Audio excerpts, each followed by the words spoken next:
Mais seulement lorsque l'Éternel était en train de distribuer ses dons d'adoration à la sœur Bénédicte, à la sœur Dorothea, à la sœur Chloé, la sœur Mélina, et même au frère Max. Moi, je ne sais pas, j'étais où? Alléluia. Au point où même maman diaconesse a tout se moquer de moi. Avec ma voix là. Alléluia. Elle se moque souvent de moi. Mais heureusement pour nous, c'est que l'Éternel ne cherche pas des vrais chanteurs. Alléluia. Il cherche des vrais adorateurs. Ceux-là même qu'il adore en esprit et en vérité. Alléluia. Alléluia. Amen. En tout cas, je vous bénis, je bénis l'Éternel pour chacune de vos vies. Amen. La Bible dit que l'Éternel, chacun de nous a reçu le don de la part de l'Éternel selon la mesure de la grâce. Amen. Tout à l'heure, j'aurais besoin de ces dons-là. Mais entre-temps, avant de me jeter dans le vif de mon thème ce matin, j'aimerais d'abord faire un petit témoignage. Tout d'abord, j'aimerais dire merci. Merci à l'homme de Dieu. Vous savez, je ne prends rien pour acquis. Amen. On ne prend rien pour acquis. On reconnaît que tout est grâce. Me tenir encore aujourd'hui devant vous, c'est une grâce. Et je dis merci pour la confiance qu'il a bien voulu renouveler à l'égard de mon humble personne. Amen. Je bénis l'Éternel pour chacune des personnes ici présentes. Vous avez disposé de votre temps pour venir ici, afin que l'Éternel puisse vous parler. Amen. J'ai cette ferme conviction-là que vous ne sortirez pas d'ici tel que vous êtes entrés. Amen. L'Éternel va faire quelque chose. Alléluia. Je crois vraiment ça. Donc je disais tantôt que, avant d'entrer dans le vif de mon sujet, je vais faire un petit témoignage. Vous savez, bien aimé dans le Seigneur, Dieu est Dieu. Amen. Dieu est Dieu. Il y a quelque temps maintenant que l'Église est sortie de 21 jours de jeûne et de prière. Amen. Nous étions en pleine intercession ce jour-là. Ça devait être le pasteur Lisiane qui conduit l'intercession. Vers la fin, le pasteur a dit quelque chose. Il a donné un sujet de prière en fait. Il a dit que il fallait qu'on puisse prier en fait, pour des relations, des connexions, quelque chose de ce genre. Après avoir dit cela, je vous assure que l'Éternel m'a parlé clairement. J'ai entendu sa voix, en tout cas une voix audible m'a parlé. Il m'a donné le thème que nous allons devoir faire aujourd'hui. Amen. Clairement.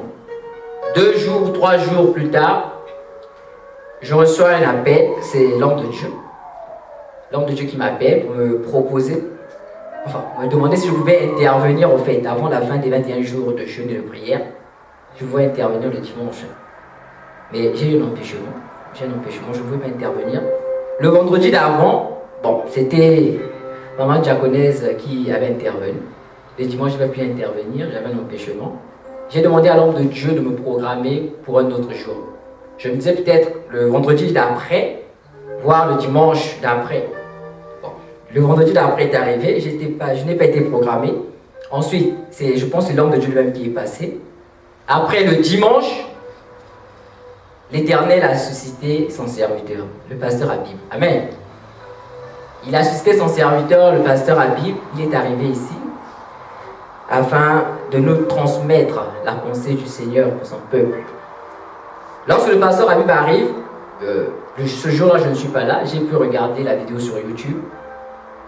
Le thème de la prédication était le combat spirituel, c'est bien ça? Le combat spirituel. J'ai regardé cette prédication-là chez moi. Je vous assure que du début à la fin, je ne faisais que dire Amen. Amen et Amen.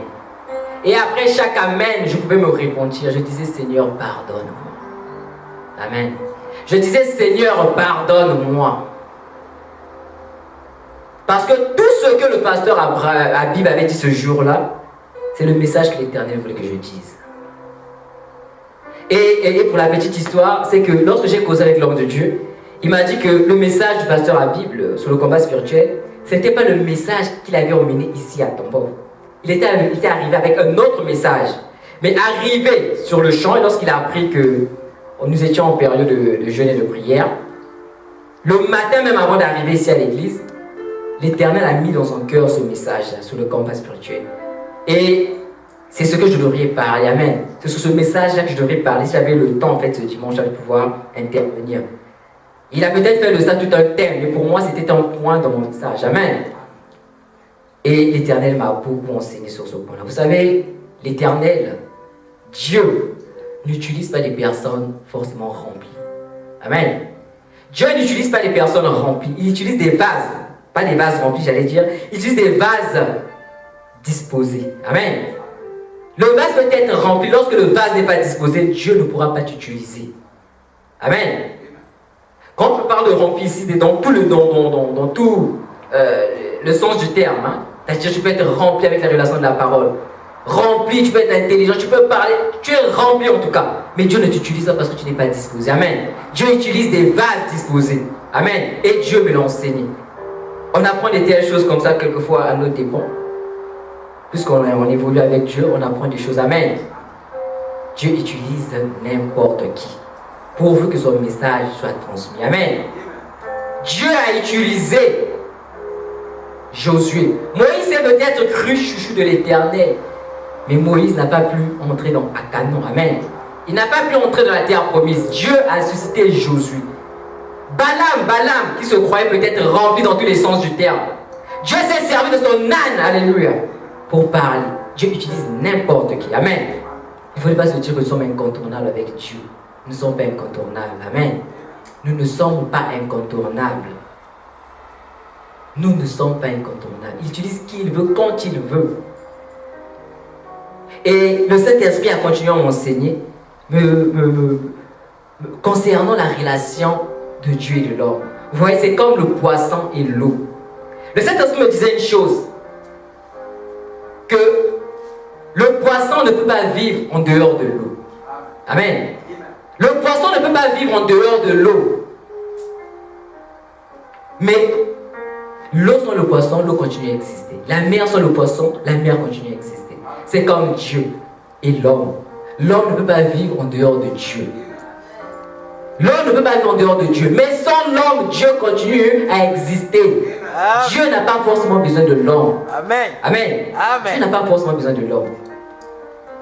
Je vous assure que Dieu est grand. En aucune fois nous avons vu les hommes se rassembler, pouvoir élire Dieu, Dieu. Non, il est Dieu par lui-même. Amen. Dieu est Dieu par lui-même. Dieu est Dieu par lui-même. Moi, je vous assure que Dieu est grand. Il m'a enseigné ces choses-là et je me suis répondu. Mais bien dans le Seigneur, peut-être que lorsque le pasteur Habib était là, tu n'étais pas. Je pense qu'aujourd'hui, là, l'Éternel a voulu rattraper sa porte. Amen. L'Éternel a insisté à ce que je parle de ce message, je ne sais pas pourquoi. Assurément, il a quelque chose à faire avec toi. Amen. Je crois cela de tout mon cœur. J'aimerais qu'on se lève, on va rapidement prier. Ensuite, nous allons entrer.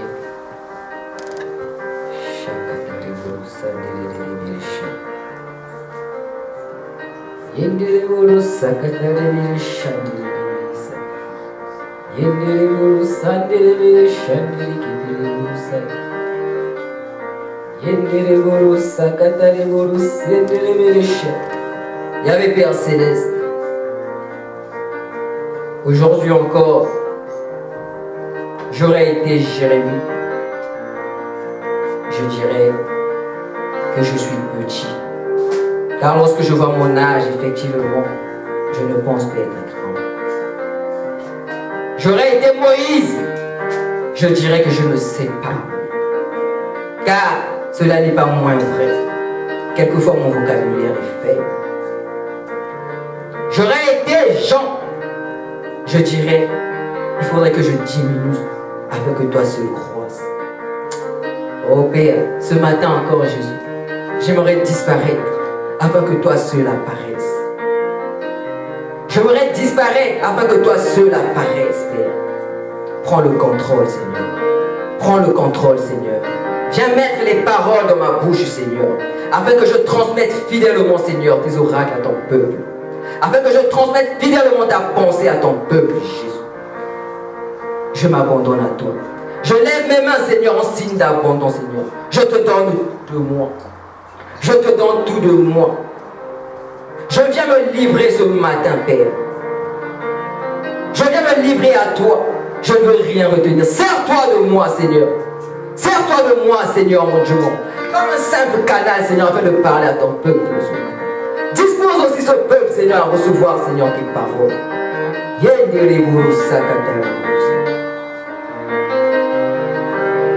Je te donne tout de moi. Je me livre à toi, Seigneur, sans rien retenir, sans rien retenir, sans rien retenir, sans rien retenir. Je te donne. Je me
pas si tu le peux. Nous allons rapidement prendre 2 portions des Écritures. Ensuite, nous allons essayer de transmettre la pensée que l'Éternel a déposée dans notre cœur. Nous sommes dans l'Évangile selon Marc, au chapitre 7, verset 34.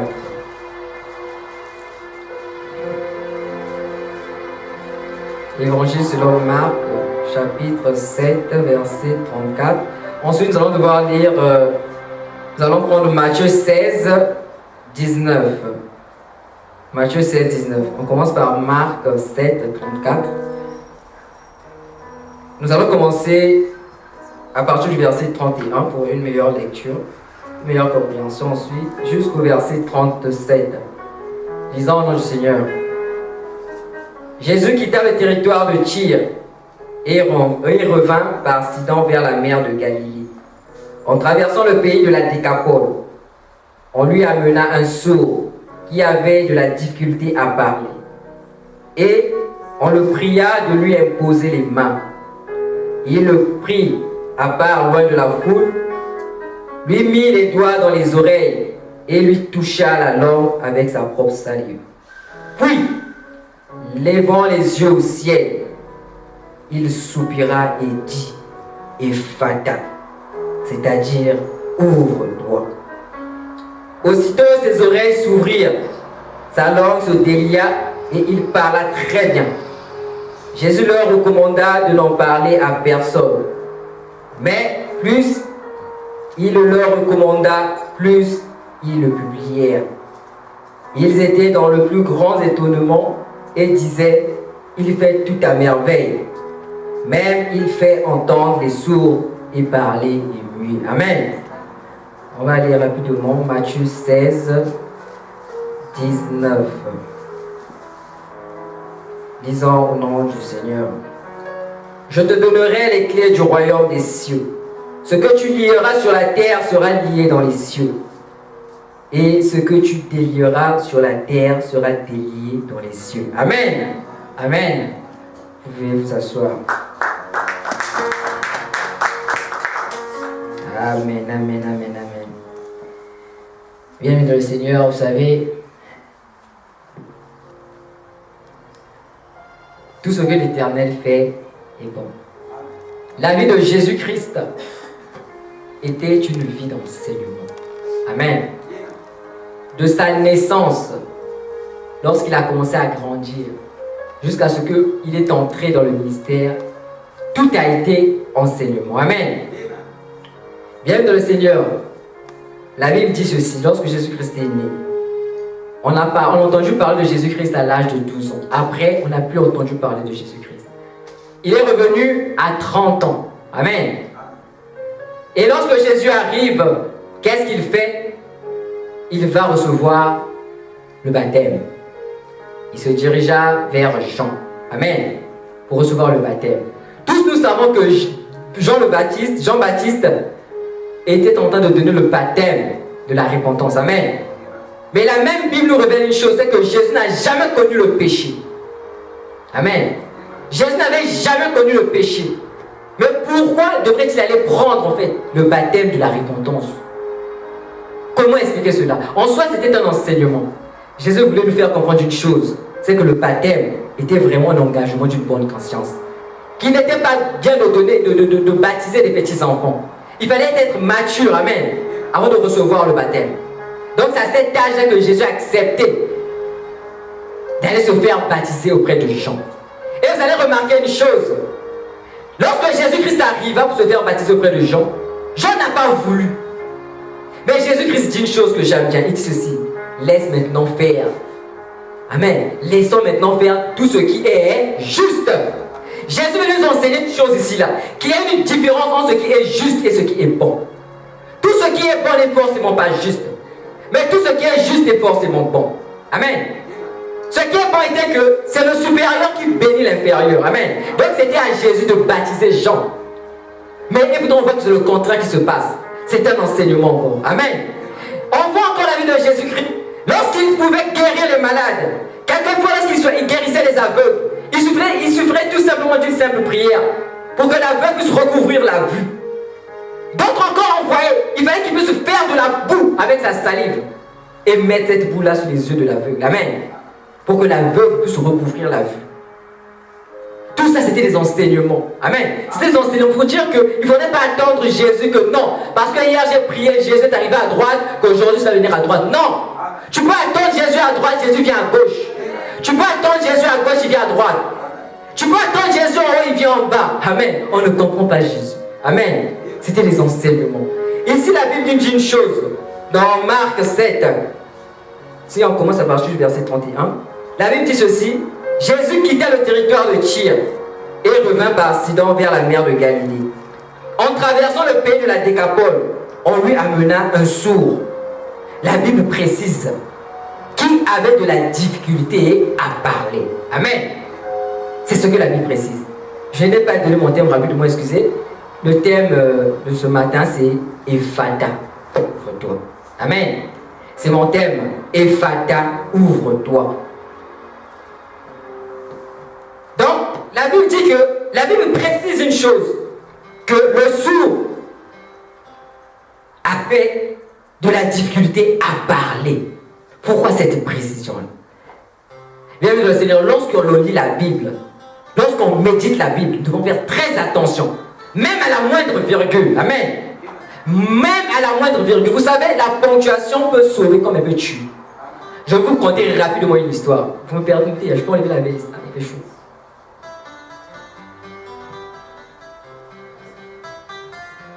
Donc, je disais tantôt que la ponctuation peut tuer. Amen. Elle peut tuer comme elle peut donner la vie. Je me rappelle encore à l'époque, je suis au collège, mon professeur d'histoire me contait une histoire. Bon, je ne sais pas si elle est vraie, mais dans tous les cas, c'est l'enseignement qu'on tire là-dedans. Amen. Il me disait qu'il y avait un général. Il y avait un général qui avait sur lui des prisonniers. Il avait des prisonniers, il a mis des prisonniers en prison. Ensuite, lorsqu'il a incarcéré ces personnes-là, il a voyagé. Il a laissé ces prisonniers-là sous la garde d'un de ses agents. Étant dans un autre pays, il apprend que la guerre s'est déclenchée là où se trouvaient les prisonniers. Et il avait donné des conditions à cet agent, il avait dit ceci, que l'avenir, le destin de ces prisonniers-là dépendra du télégramme que je vais devoir t'envoyer. Amen. Tout dépendra du télégramme que je vais devoir t'envoyer. Dès que je t'enverrai ce télégramme-là, il faudra que tu mettes cela en exécution. Il va dans un autre pays, et voilà que la guerre se déclenche. Il se rappelle qu'il a laissé des prisonniers là-bas. Il fait un télégramme à son agent. Le télégramme dit ceci: tu vas attendre. Amen. Tu vas attendre. Le gardien ne savait que faire. Est-ce qu'il fallait qu'il tue ou bien qu'il attende? Là, ce n'était que la virgule qui pouvait tout déterminer.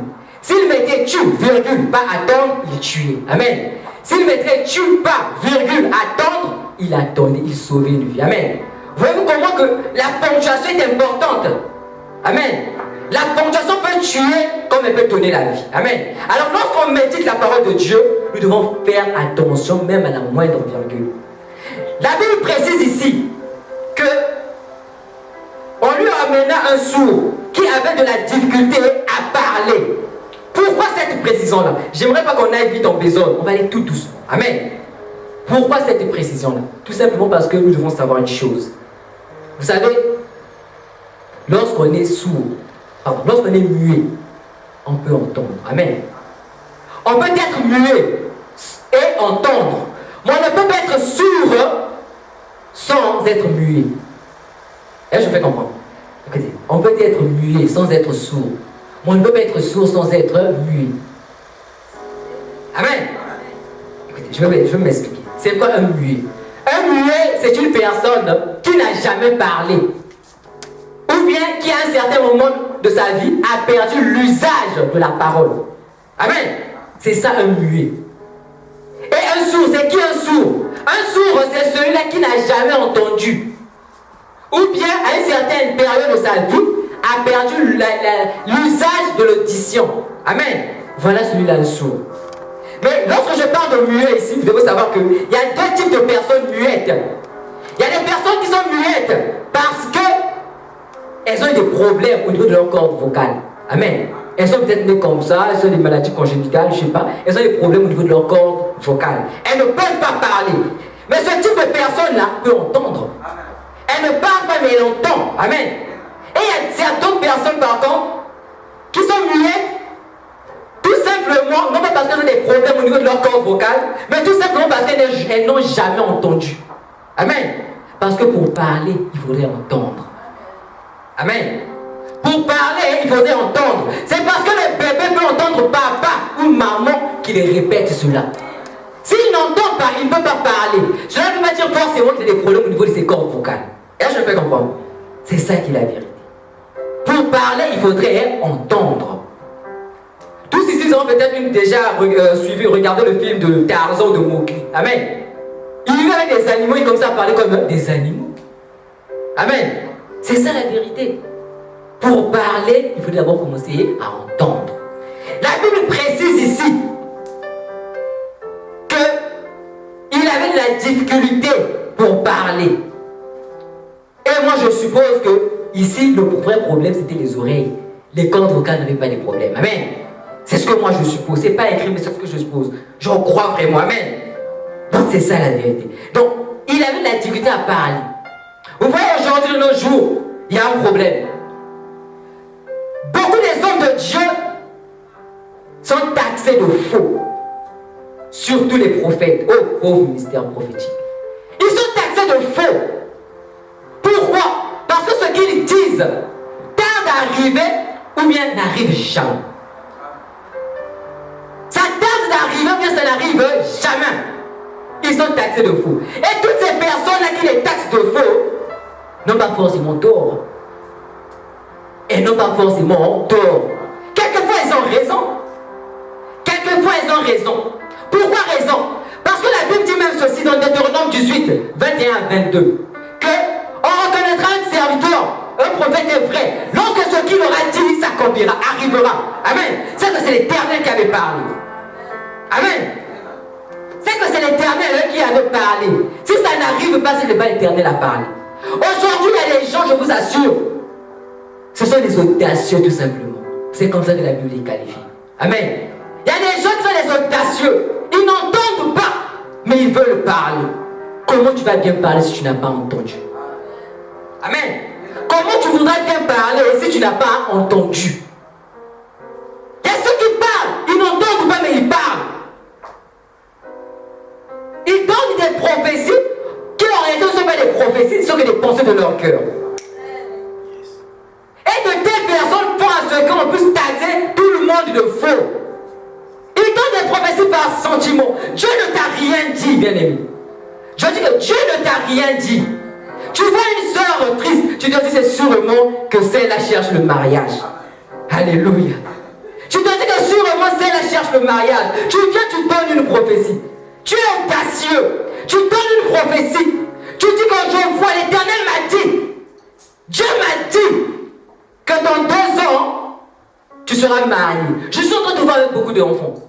Je te vois avec un mari, en tout cas, c'est la réussite. 1 année, c'est rien. 2 ans, 3 ans. La soeur commence à se poser des questions. Amen. La soeur se pose des questions. Mais ce que l'homme de Dieu avait dit, il n'y a rien.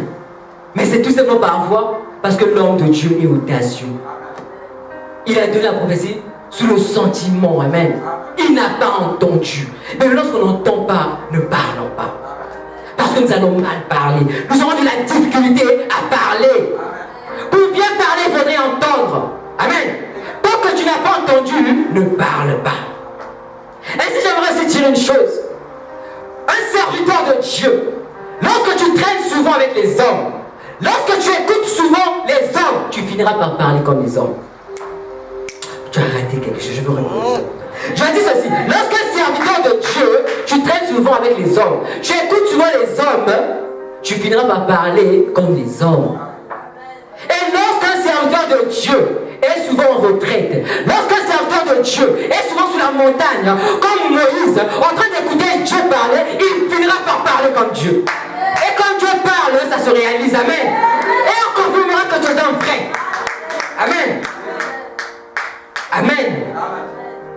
D'autres parlent, n'entendent n'entendent pas. Mais je suis contre aussi toutes ces personnes-là qui taxent les hommes de Dieu de fou. C'est trop facile de mettre tout le monde dans le même panier. Parce que moi je crois qu'il y a des vrais, il y a des authentiques, il y a ceux-là qui écoutent Dieu et parlent. Amen. Il y a ceux-là qui écoutent Dieu et parlent. Il y a ceux qui écoutent Dieu et parlent. Mais il y a un problème. Vous savez, le prophète, en réalité, le prophète ne nous informe de rien. Le prophète ne vient pas pour t'informer.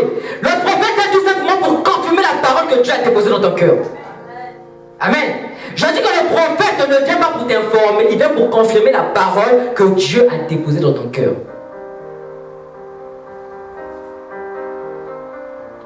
Mais encore est-il que pour que Dieu puisse déposer la parole dans ton cœur, il faut être intime avec lui. Amen. C'est là qu'on a besoin de la notion de l'intimité avec Dieu. Comment Dieu va te parler si vous n'êtes pas intime? Amen. Amen. Comment Dieu va te parler si vous êtes intime? C'est ainsi qu'on remarque une chose. La Bible dit ceci. On lui emmena un sourd qui avait de la difficulté à parler.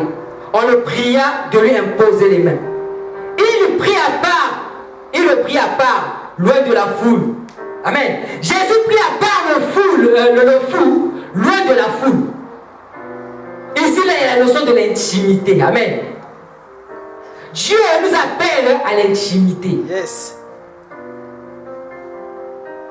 Pour que le prophète puisse confirmer ce que Dieu a de ta parole, tu as besoin d'être intime. Écoutez, je vais vous donner deux exemples de l'information et de la confirmation. Je peux venir aujourd'hui. La sœur Chloé, je viens. Ce que je dis est vrai. Je viens. L'Éternel me dit que dans 2 ans, il va te faire du bien. Il va te bénir, en tout cas. Il va te faire du bien, crois-moi. Tu vas voir que les portes de ta vie vont s'ouvrir. Par rapport seulement à la réaction de la sœur, je veux savoir pour elle, c'est une information, c'est une confirmation. Il y a des sœurs, comme je disais, Amen! C'est comme si elle ne s'attendait pas à ça. Ça prouve même que c'est une information. Amen. Regardez maintenant la confirmation. La confirmation, je suis là. Oui. L'homme de Dieu peut venir me dire que Dieu m'a dit, en tout cas, qu'il va t'utiliser puissamment. Tu vas faire le monde. Ton message sera entendu dans les extrémités de la terre. Amen. Il me dit justement Amen. Je suis calme, je suis posé au fait. Parce que quoi, Dieu m'a déjà dit ça dans le secret.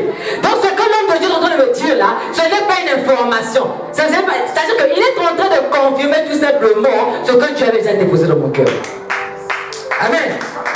Dieu il est tout simplement en train de confirmer ce que Dieu avait déposé dans mon cœur. Dieu m'avait déjà dit ça. Donc quand tu viens me dire ça, je dis oui c'est vrai, effectivement Dieu avait dit ça. Mais si je panique là, on se pose encore des questions. Ça doit être une information. Et c'est là le piège.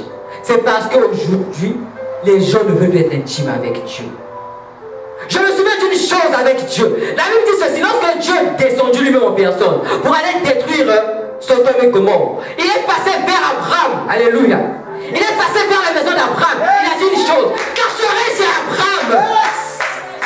Cacherai-je à Abraham? Dieu ne cache rien à ses intimes.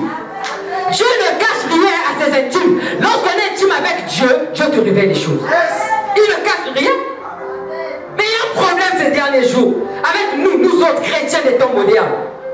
On ne veut plus être intime à Dieu. Mais Dieu ne t'a pas d'abord sauvé pour le service. C'est faux. Dieu t'a sauvé pour l'intimité. Dieu n'était pas à court des serviteurs. Nous avons vu cela ici avec sauver pour sauver. Amen. Dieu n'était pas à court des serviteurs. Les anges servaient déjà Dieu. Dieu était à court d'une amitié. Dieu cherchait un ami. Dieu cherchait un intime. Dieu, lorsqu'il appelait Pierre et son frère, il dit ceci: suivez-moi, je ferai de vous des pécheurs d'hommes. Mais avant de faire de vous des pécheurs d'hommes, suivez-moi d'abord. Soyez d'abord mes intimes. Amen. Sois intime avec Dieu. Sinon les hommes de ce monde viendront te mentir. Ils vont te dire que Dieu m'a dit que Dieu n'a jamais dit. C'est pourquoi je vais attirer l'attention du peuple de Dieu ce matin. Tout Dieu m'a dit, il ne fallait pas croire à tout Dieu m'a dit. Car tout Dieu m'a dit, personne Dieu m'a dit. N'ajoutons pas foi à tout Dieu m'a dit. Il y a des courageux qui disent des aventures. Dieu n'a rien dit, mais il parle. Et toi, si tu étais intime à Dieu, tu devrais savoir que celui-là, ce qu'il dit, c'est pas vrai. Amen. Développons l'intimité avec Dieu. Développons l'intimité avec Dieu. Vous savez, le diable, c'est ce qu'il a compris. Il a compris que l'intimité, c'est quelque chose qui doit vraiment vouloir nuire en fait. Il est en train de tout faire pour pouvoir briser l'intimité avec Dieu. Que les chrétiens ne soient pas en intimité avec Dieu. Amen. Faisons très attention sur ce point-là. Même lorsqu'on devient élevé, serviteur de Dieu. J'aimerais parler de ce serviteur de Dieu. Surtout lorsqu'on devient grand. On finit de partir de conférence après conférence. Est-ce qu'on a vraiment encore le temps pour l'intimité? Je me pose plein de questions. On finit une conférence au sein d'une autre conférence. Une autre. On a encore le temps de l'intimité. Je me pose plein de questions. Bien aimé, ne tombons pas dans le piège du diable. Il veut couper notre intimité avec Dieu. Il veut nous donner l'amour du service plus que l'intimité. Le diable est en train de vouloir couper l'amour de l'intimité pour nous donner l'amour du service. Serviteur, tu vas de conférence en conférence. Je me pose la question, est-ce que tu as encore de l'intimité avec Dieu? C'est bien, la Bible dit ceci, allez par tout le monde, faites des disciples, amen. C'est bien d'annoncer l'évangile. Mais toi-même, est-ce que tu as d'abord l'intimité avec Dieu? Attention, c'est un piège parfois du diable. Ça, c'est un conseil que je donne aux hommes de Dieu, surtout ceux qui sont élevés. Chez moi, Lingala, on dit ceci. Moi, la moquette, à Betakambunda, il le payer, je vais le traduire pour ceux qui ne comprennent pas Lingala. S'il faudrait que je fasse la traduction littérale, ça veut dire ceci. Quand un petit enfant joue au tambour et que les grandes personnes aussi dansent. Mais le vrai sens, c'est quoi? Le vrai sens ici, je veux tout simplement dire ceci, qu'il est possible qu'un petit enfant puisse prodiguer des conseils aux grands et que ces conseils soient vrais. Amen. Amen. Parce que le fait d'être grand n'est pas synonyme d'avoir la science infuse. C'est-à-dire de tout connaître. C'est faux. Tu peux être grand et ignorer certaines choses. Même Paul, le grand Paul dit une chose. Il dit ceci. Je connais en partie, je prophétise en partie. Nous connaissons en partie, nous prophétisons en partie. Être grand n'est pas synonyme de tout connaître. On peut être grand et ignorer certaines choses. Amen. On peut être grand et ignorer certaines choses. C'était qu'une parenthèse. Donc je dis ceci. Soyez intime avec Dieu. Nous, chrétiens, des temps modernes. Le diable fait tout pour pouvoir briser notre intimité avec Dieu. Les réseaux sociaux par-ci. Quand on parle de Facebook, c'est toi. Quand on parle d'Instagram, c'est toi. WhatsApp même, n'en parlons pas. À quel moment Dieu va te parler? L'ironie dans cette histoire, c'est que c'est quoi? Nous voulons que Dieu nous parle. Mais nous ne voulons pas l'intimité. Nous n'aimons pas l'intimité avec lui. Comment va-t-il nous parler? Dieu aime le face à face. Dieu aime l'intimité. Dieu prend le fou. Il a pris le fou dans sa main. Il enlève hors de la foule afin d'être en face à face avec lui. Amen. Dieu aime l'intimité. Développons notre intimité avec Dieu. Développons notre intimité avec Dieu. Dieu aime l'intimité. Dieu aime l'intimité, bien aimé le Seigneur. Qu'on ne s'embrouille pas. Qu'on ne s'embrouille pas. Mais il y a une chose aussi que ce verset nous enseigne. Que lorsque Dieu enlève ce fou, le sourd, il enlève loin de la foule. Il y a une chose. Écoutez, attention. Attention. Il y a une nouvelle maladie qui est en train vraiment d'infecter l'Église. Est en train d'infecter l'église d'aujourd'hui. C'est ce que moi j'appelle par le parasitisme spirituel. Amen. Le parasitisme spirituel. C'est quoi le parasitisme? En biologie, on disait que le parasitisme c'est une relation. Amen. C'est une relation entre deux êtres vivants. C'est une relation entre deux êtres vivants où l'un des antagonistes, qui est appelé parasite, profite au fait, c'est-à-dire qu'il profite de l'organisme hôte, tu vois. Il profite de l'organisme hôte pour quoi faire? Pour se nourrir, pour s'abriter et même pour se reproduire. Amen. C'est ça le parasite. Et on dit ceci, que les organismes qui ne sont pas parasites sont libres. Ainsi je déduis ceci, qu'il y a certains chrétiens aujourd'hui qui sont des parasites spirituels. Ils dépendent de la spiritualité des autres. Ils dépendent de la spiritualité des autres. Amen. C'est bien de venir aussi à l'église.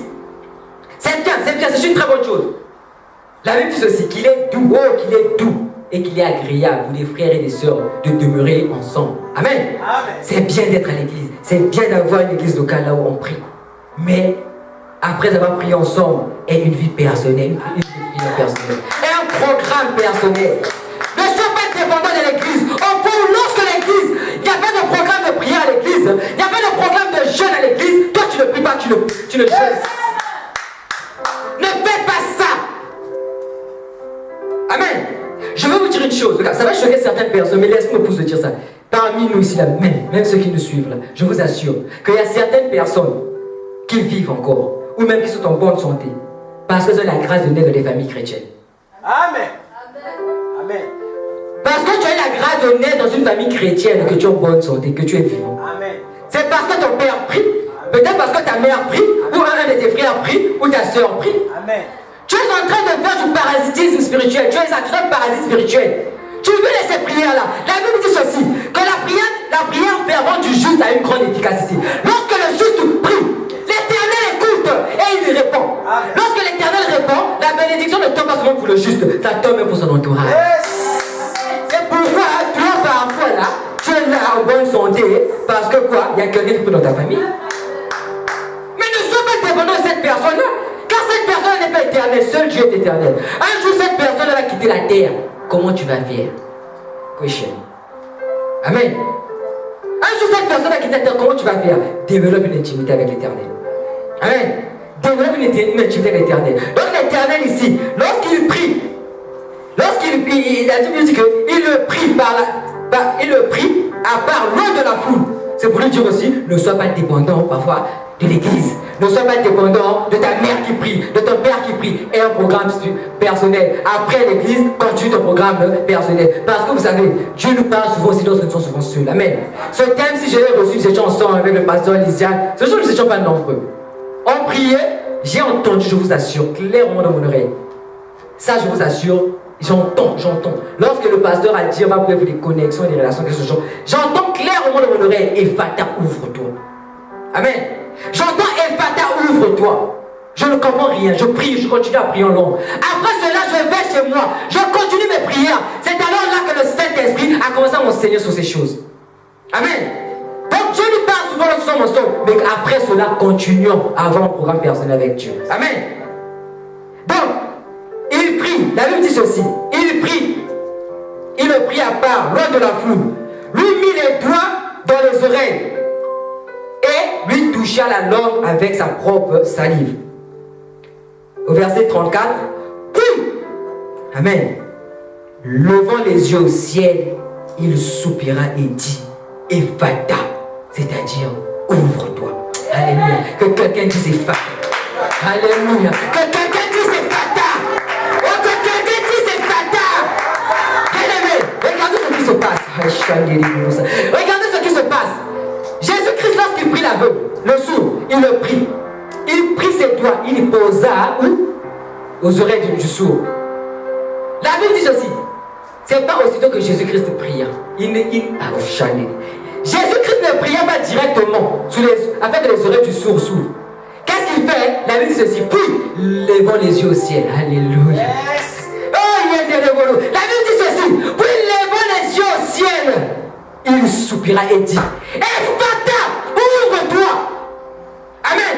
Il dit, Ephata, ouvre-toi. Jésus-Christ savait une chose, que la condition de ce sourd-là, sa situation-là était liée à sa condition céleste. Yes. Il dit, oh, tu as raté le café de Dieu. Est-ce que je peux prêcher comme ça? Mais Jésus-Christ savait une chose. Il dit ceci. Yes. Il savait que l'état de ce sourd-là était lié à sa condition céleste.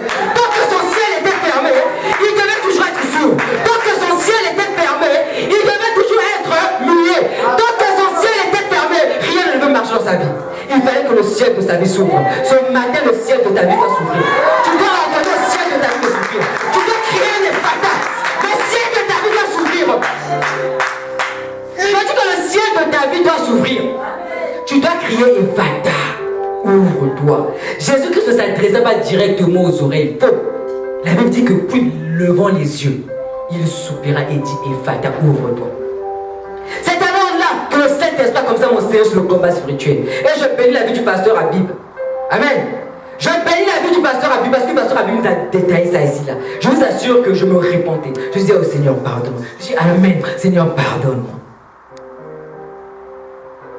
C'est là que l'Éternel a commencé à m'enseigner sur le combat spirituel. Bien aimé, la Bible dit ceci, que l'ange de l'Éternel veille sur tous ceux qui le craignent. Amen. Moi je crois que les anges sont là pour nous servir. Les anges sont là pour nous servir. Lorsque nous avons des difficultés, vous savez qu'est-ce qui se passe? Lorsque l'on prie, les anges prennent nos prières, souvent de requêtes, de doléances, ils montent avec au ciel. Alléluia. Ils montent avec au ciel. Ils vont donner ces requêtes-là à Dieu. Et ils ne vont pas pour rester là-bas. Ils doivent descendre pour apporter la réponse. Je vais dire à un homme ce matin. Je vais dire à une femme ce matin. Tu vois la prière que tu as fait il y a 2-3 ans de cela, l'Éternel avait déjà accordé la réponse. Le problème c'est que c'est quoi? Ton ciel est fermé. Je dis que ton ciel est fermé. Voilà pourquoi tu n'as pas reçu la réponse à ta prière. L'Éternel avait déjà accordé la réponse. C'est alors là que le combat spirituel se passe. C'est alors que le combat spirituel se passe. Je vous dis que les anges font des allers et des retours. Jésus l'a dit dans Jean 1, 51, si je me trompe. J'ai pas le mot, il dit ceci. En vérité, je vous le dis. Désormais, vous verrez le ciel ouvert. Les anges de l'Éternel montent et descendent sur le Fils de Dieu. Alléluia. Les anges de l'Éternel montent et descendent sur le Fils de Dieu. Les anges de l'Éternel arrivent avec les réponses à tes prières. Je te dis que la prière que tu as faite il y a 2-3 ans de cela, l'Éternel avait déjà répondu. Mais seulement c'est parce que le ciel était fermé que tu n'as pas pu recevoir la réponse. Mais ce matin, il y aura un effata dans ta vie. Je dis que ce matin, il y aura un effata dans ta vie. Le ciel doit s'ouvrir. L'état là, la situation là, est liée. Est liée à ta condition céleste. Tant que le ciel est ouvert, tout réussit. Alléluia. Il doit avoir un effata. C'est-à-dire que je me souviens de Daniel, bien aimé. La Bible dit une chose, que Daniel, depuis le premier jour où il a résolu dans son cœur d'entrer en jeu, dès le premier jour, l'Éternel avait exaucé. Alléluia. Dès le premier jour, l'Éternel avait exaucé la prière de Daniel. Mais Daniel a perdu 21 jours inutilement. Parce que quoi? Son ciel était fermé. Parce que quoi? Son ciel était fermé. Bien, mais lorsque tu opères sous un ciel fermé, ce que les autres font en une journée, 2 jours, tu vas faire en 3-4 ans. Tu dois apprendre à opérer sous un ciel ouvert. Je dis que tu dois apprendre à opérer sous un ciel ouvert. Le ciel ouvert. Lorsqu'on opère sous un ciel ouvert, tout ce que nous faisons nous sourit. Alléluia. Lorsqu'on opère sous un ciel ouvert, tout ce que nous faisons nous sourit. Bien aimé, je vous assure que le diable, si tout ce qu'il fait est voué à l'échec, c'est parce qu'il opère étant déconnecté avec le ciel. Alléluia. Lorsque tu opères sous un ciel ouvert, tout ce que tu fais te sourit. Nous devons apprendre à opérer en adéquation avec le ciel. Je dis que nous devons apprendre à opérer en adéquation avec le ciel. Tu as arrêté l'occasion de dire Amen.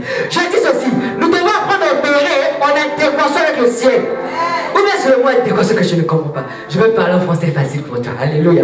L'adéquation c'est quoi? C'est-à-dire, nous devons apprendre à opérer en collaboration avec le ciel. En coopérant avec le ciel. Alléluia. Ce que je donne de la coopération, c'est que la coopération n'est pas unidirectionnelle. Non, c'est faux. Lorsqu'on parle de coopération, il y a un aller, il y a un retour. Alléluia. Il y a un souda, il y a un toudé et un souda. Alléluia. Que quelqu'un dise, il y a un aller et un retour. Il y a un aller et un retour. Il y a un aller et un retour. Ton ange là ne doit pas rester là-bas, il doit descendre. Il doit apporter ta réponse. Comme Daniel, il doit apporter ta réponse. Amen. Le ciel doit s'ouvrir. Je vous assure, lorsque le ciel est ouvert, tout nous réussit. L'Éternel est avec nous. Les difficultés pourront être là, c'est vrai. La Bible dit ceci, que le malheur atteint souvent le juste, mais l'Éternel en délivre toujours. Amen. Il y aura des difficultés, mais tout va te réussir. Ce que les autres font en 3-4 ans, toi tu feras cela en une journée. Alléluia. Alléluia. Parce que tu opères sous un ciel ouvert. Alléluia. Nous devons apprendre à opérer sous un ciel ouvert. Donc, on dit que, plus lèvant les yeux au ciel, il soupira et dit, Ephata, ouvre-toi. C'est-à-dire, ouvre-toi. Aussitôt, ses oreilles s'ouvrirent, sa langue se délia et il parla très bien. Je te dis, lorsque le ciel sera ouvert, le reste va se passer de manière naturelle. Tout va aller facilement pour toi. Je t'assure. Ici, après que le ciel soit ouvert, aussitôt, il n'y a plus de surdité. Il commençait à parler. Alléluia. Il commençait à parler. Tout commençait à marcher. Et jusqu'à la fin du verset, il voit que tout allait bien. Amen. Donc c'est une question de ciel, bien aimé dans le Seigneur.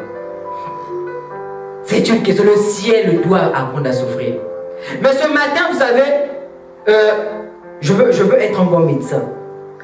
Je ne veux pas seulement venir révéler au fait ta maladie sans te donner le traitement. Alléluia. Je ne veux pas seulement me contenter à révéler ta maladie sans te donner le traitement.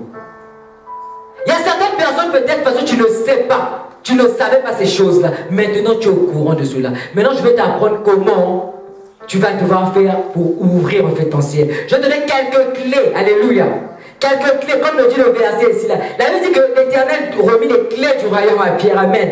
Les clés pour afin de pouvoir ouvrir le ciel. Alléluia. Je vais te donner, je vois que le temps est parti, mais je vais rapidement aller. Je vais te donner 3 clés. Bon, allons à 4 clés. La première clé pour pouvoir ouvrir le ciel, c'est la vie de prière, la vie de sainteté. Alléluia. Bien-aimé dans le Seigneur, je te dis la vérité. Lorsque nous marchons dans une vie de sainteté, l'Éternel ouvre le ciel pour nous. Amen. La Bible dit une chose dans Ésaïe. L'Éternel parle, il dit ceci. L'Éternel parle, il dit ceci dans Ésaïe 59, de 1 à 2. Il dit ceci. La Bible dit que la main de l'Éternel n'est pas courte. Amen. Que la main de l'Éternel n'est pas courte pour agir, ni son oreille dure pour entendre. Ce sont nos péchés qui créent une barrière entre lui et nous. C'est-à-dire que là, c'est la barrière qui est là. Je t'assure que ça ne peut pas marcher. Il faut apprendre à vivre dans la vie de sainteté. Jésus-Christ vivait dans la sanctification. Amen. Il vivait d'une sainteté. Voilà pourquoi il pouvait ouvrir le ciel. Donc, la première clé, il faudrait apprendre à vivre dans la sainteté. Amen. C'est la première clé. La deuxième clé. La deuxième clé, c'est la vie de prière. Amen. Il faudrait apprendre à être un homme de prière.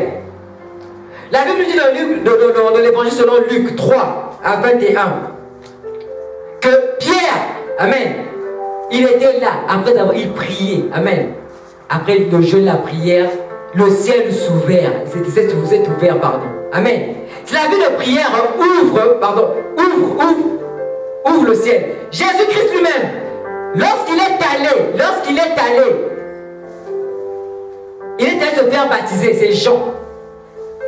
La Bible dit que Jésus-Christ priait et le ciel fait quoi? C'est ouvert. Luc 3, 21.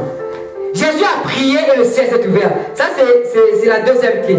La troisième clé, c'est la dîme et les offrandes. Les dîmes et les offrandes ouvrent aussi le ciel. Amen. L'Éternel dit ceci, mettez-moi de sorte à l'épreuve. Et si je ne l'ouvrirai pas l'écluse des cieux pour vous. Amen. Et la troisième clé, la quatrième clé, pardon, c'est le jeûne. Daniel a jeûné. Amen. Daniel a jeûné. Voilà pourquoi l'Éternel a envoyé l'ange Michael afin de venir ouvrir son ciel. Aujourd'hui, j'aimerais qu'on prie rapidement. Le temps était parti. On va rapidement prier. Amen. On va rapidement prier. Nous allons nous élever. On va prier. Que l'Éternel, en tout cas, puisse ouvrir le ciel. Que nous opérons dorénavant sous un ciel ouvert.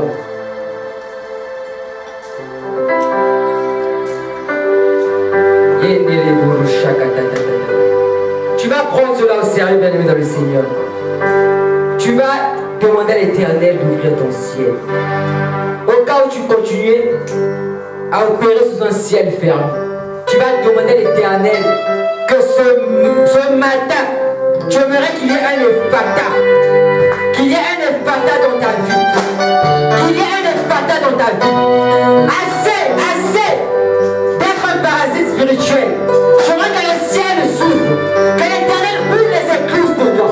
J'aimerais que lorsque tu pries, que le ciel s'ouvre. J'aimerais que lorsque tu fais les choses, que tout te réussisse. J'aimerais que marcher en adéquation avec le ciel. Que le ciel s'ouvre pour toi. Tu vas prier pour cela. Tu vas prier pour les membres de ta famille. Que l'Éternel ouvre le ciel. Prie, bien le Seigneur. Prends ce ciel. Ne t'occupe pas de ton voisin. Nous sommes comme à l'hôpital. Chacun a son problème. Assez de pouvoir vivre une parasitisme spirituel. Non.